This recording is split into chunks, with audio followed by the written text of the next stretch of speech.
Hello everyone.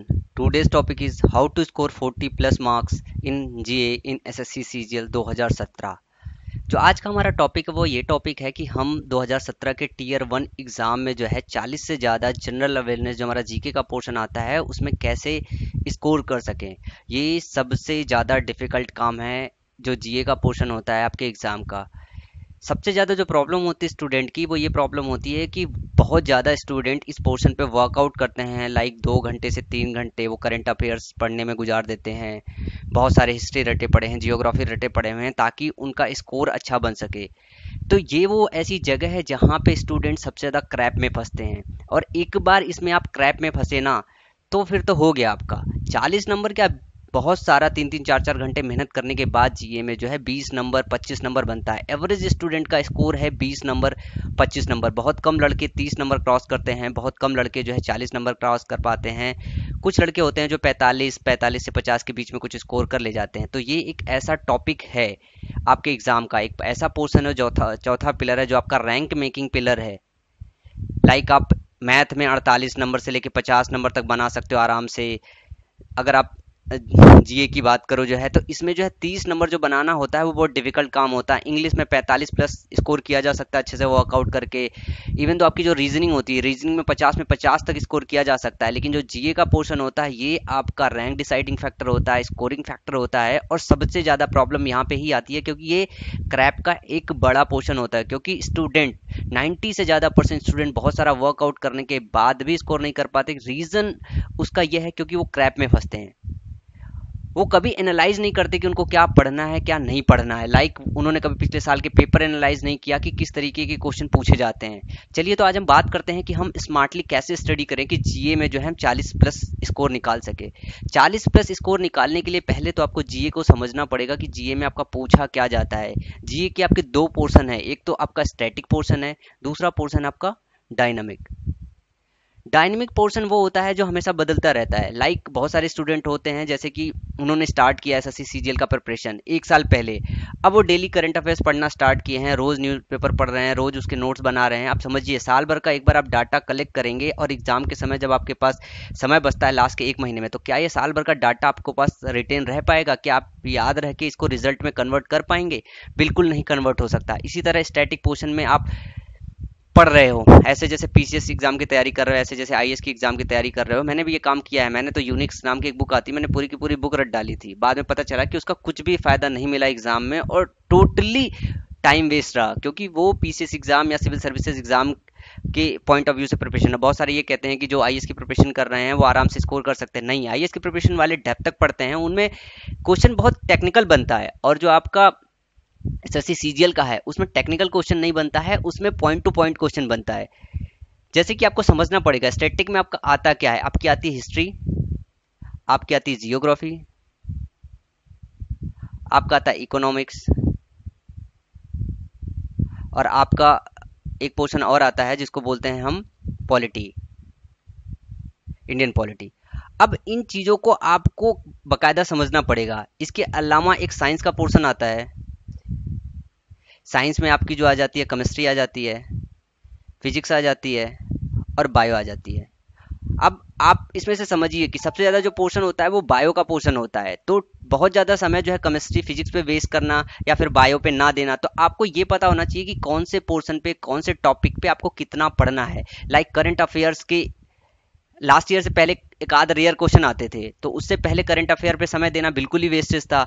Last year जो है current affair के कुछ क्वेश्चन पूछे गए हैं 2 से 3 क्वेश्चन तक। तो अब आपको करंट अफेयर पे फोकस करना पड़ेगा क्योंकि 51 सेट बनना है। अब 51 सेट में 25 क्वेश्चन के हिसाब से मल्टीप्लाई करेंगे तो बहुत ज़्यादा क्वेश्चन बन जाता है। तो इतने सारे क्वेश्चन क्रिएट नहीं किए जा सकते। तो 80% जो है क्वेश्चन आपका रिपीटेड रहता है और जो 20% होता है वो आपका नया रहता है, जिसमें से 15% के आसपास जो क्वेश्चन होता है वो आपका करंट अफेयर से बनेगा और 5% जो होगा वो आपके स्टैटिक पोर्शन से नए क्वेश्चन पुट होते हैं। तो ये 5 पोर्शन ऐसा होता है जो नया होता है।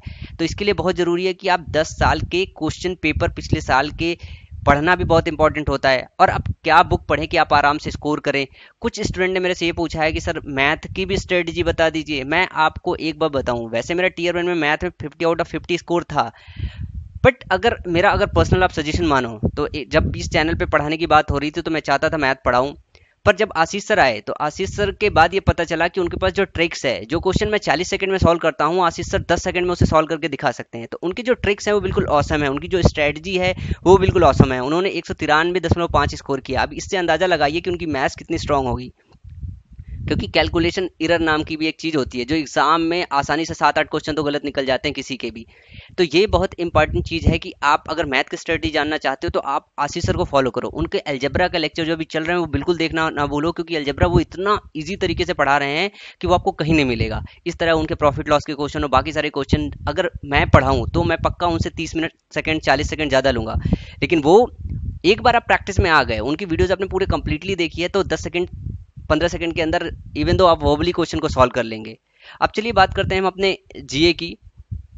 जीए में समझिए कि जैसे मैं आपको एक एक करके एग्जांपल दिखाता हूं कि आपको क्या पढ़ना चाहिए। जैसे बात करें हम जियोग्राफी की, जियोग्राफी में आता क्या क्या है आपको ये समझिए। जैसे जियोग्राफी में आता है फिजिकल जियोग्राफी, एक तो होता है इंडिया की फिजिकल जियोग्राफी होती है, एक होती है वर्ल्ड की फिजिकल जियोग्राफी।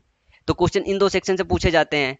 इसके अलावा लैंड, वाटर, ह्यूमन जियोग्राफी, तो कई तरीके के जियोग्राफी के पोर्शन होते हैं। तो आपको ये समझना पड़ेगा कि वेटेज कहाँ रहता है। वेटेज जो जियोग्राफी का रहता है वो फिजिकल से रहता है, इन्वायरमेंट बेस्ड क्वेश्चन से रहता है, कि जितने भी आपके आजू बाजू घटनाएं घट रही है अगर उसमें जियोग्राफी, फिजिकल जियोग्राफी का कोई रोल है तो क्वेश्चन उससे पूछा जाता है। इसी तरह हिस्ट्री में हो गई इंडियन एंशियंट हिस्ट्री, आपकी मिडिएवल हिस्ट्री आपकी हो गई। उसके बाद जो हो गई modern history, Indian freedom struggle हो गया आपका।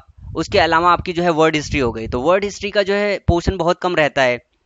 अब जो फ्रीडम स्ट्रगल रहता है उससे बहुत आता है, मिडिएवल से बहुत कम क्वेश्चन आता है, एंशिएंट के क्वेश्चन सिर्फ रिपीट किए जाते हैं, जो पहले 10 साल में आए हैं आप सिर्फ उसको पढ़ लो, काम हो जाएगा।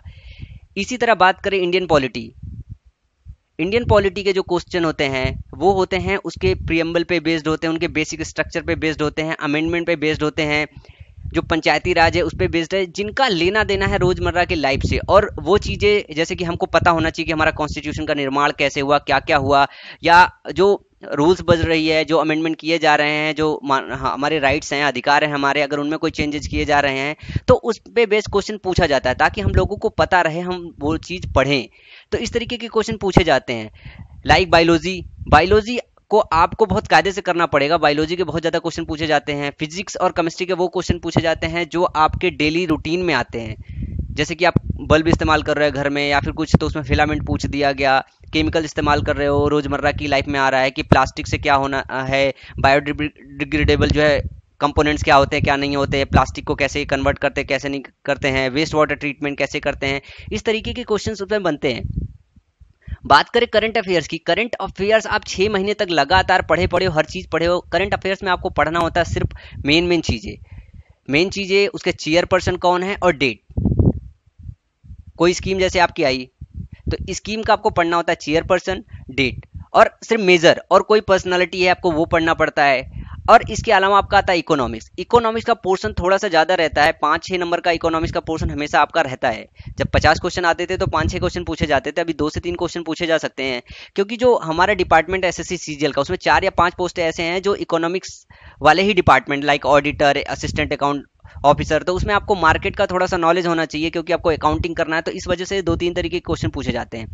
अब सबसे बड़ा सवाल आता है कि हम क्या कौन कौन से चैप्टर पढ़ें, इनमें कौन कौन से चैप्टर छोड़े। ये बहुत डिटेल विषय है, तो मैं आपको करूंगा क्या कि जियोग्राफी पे एक वीडियो बनाऊंगा जिसमें मैं सिर्फ आपको ये बताऊंगा कि जियोग्राफी में कौन सा टॉपिक पढ़ें और किनको प्रायोरिटी लिस्ट में दे, कि आपका ये प्रिपेयर हो गया है देन इसके बाद ये प्रिपेयर करें, और क्या चीज छोड़ दे जिसका रोल बहुत कम रहता है या ना के बराबर रहता है। इसी तरह हिस्ट्री में हम क्या क्या पढ़ें, क्या क्या ना पढ़ें, इंडियन पॉलिटी में कौन सा चैप्टर पढ़ें और कौन सा चैप्टर छोड़ दें। इसी तरह बायोलॉजी में क्या पढ़ें, फिजिक्स केमिस्ट्री में क्या पढ़ें, इकोनॉमिक्स में कौन सा चैप्टर डील करें, कौन सा चैप्टर क्रैप होता है उसे छोड़ दें, करंट अफेयर्स में क्या पढ़ें क्या ना पढ़ें। तो इंडिविजुअल आपको मैं स्टैटिक पोर्शन पे, डायनामिक पोर्शन पे पूरा का पूरा एक एक चैप्टर बताऊंगा कि कौन से चैप्टर को हम पढ़ें और कौन से चैप्टर को लीव करें।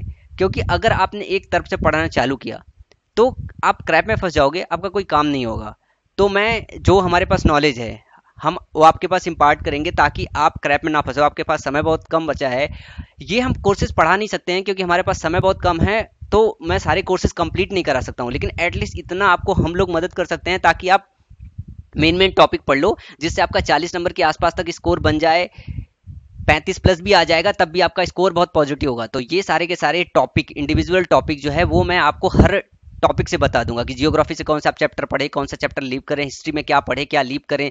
जैसे आपका आता है ना कि वर्ल्ड में फर्स्ट कौन है, लास्ट कौन है, या फिर जैसे आप पढ़ते हो कि लूसेंट, मान लो बोला हम लोगों ने कि लूसेंट पढ़ लो, लूसेंट काफी अच्छी बुक्स है। लूसेंट में लास्ट में आप पहुंच जाते हो, मान लो कि आपको स्पोर्ट्स का पढ़ना है तो क्रिकेट का, आप क्रिकेट का क्या किया आपने, क्रिकेट का स्टार्ट किया, उसमें जितना डिटेल वर्क लिखा हुआ है तो सारा का सारा आप डिटेल पढ़ने लगे, तो पूरा डिटेल नहीं पढ़ना होता है। पढ़ना होता है कि स्टार्ट कब हुआ था, 2-3 पॉइंट ये, उसके बाद अभी करंट में क्या चल रहा है, मिडिल का पूरा पोर्शन पढ़ना नहीं होता है। जैसे आपका कोई अवार्ड हो गया, अवार्ड की बेसिक जानकारी होनी चाहिए कि किस तरीके का अवार्ड है, क्या क्या है। उसके बाद आपको सबसे पहले किसको मिला था ये अवार्ड, वो आपको याद रखना है। दूसरे नंबर तीसरे नंबर से लेके बीच के सारे पोर्शन को याद नहीं करना है। और अगर करंट में किसी को अवार्ड मिला है इस साल में तो वो याद करना है, इस बीच के पूरे पोर्शन को याद नहीं करना होता है। तो इन पूरी चीज़ों को एक एक करके मैं अलग अलग वीडियोस में डील करूंगा, ताकि आपको जियोग्राफी डील करना आ जाए, हिस्ट्री पढ़ना आ जाए तुरंत से, क्योंकि अगले 50 दिन में आप उसको यूटिलाइज कर सको। अगर क्रैप में फंसे हो तो उससे निकल के इन लास्ट समय में इन चैप्टर्स पे जो सबसे ज़्यादा इंपॉर्टेंट है, जो सबसे ज़्यादा वेटेज रखते हैं, वो आप क्लियर करो। और 10 साल के पेपर्स लास्ट ईयर के, ये आप रिवाइज करना बिल्कुल ना भूलो, इनके क्वेश्चंस बिल्कुल भी पढ़ो इनके साथ साथ। तो ये पूरा का पूरा individual geography, history, Indian polity, economics और करंट अफेयर्स, इनको अलग अलग करके मैं एक वीडियो बनाऊंगा जैसा कि मैं बता रहा हूं, और ताकि आप इन चीज़ों को फटाफट फटाफट इंपॉर्टेंट चीज़ें कर लें और आप अपना स्कोर मैक्सिमाइज कर। तो जिन लोगों को ये वीडियो चाहिए वो कमेंट सेक्शन में लिख के बताइए कि हाँ सर मुझे बता दीजिए कि जियोग्राफी के जो है कौन से टॉपिक पढ़ने चाहिए, कौन से छोड़ने चाहिए, हिस्ट्री के कौन से टॉपिक पढ़ने चाहिए, कौन से टॉपिक छोड़ने चाहिए, इंडियन पॉलिटी के कौन से टॉपिक पढ़ने चाहिए, कौन से टॉपिक छोड़ने चाहिए। सो मिलते हैं अगले वीडियो लेक्चर में, तब तक के लिए थैंक यू, बाय बाय।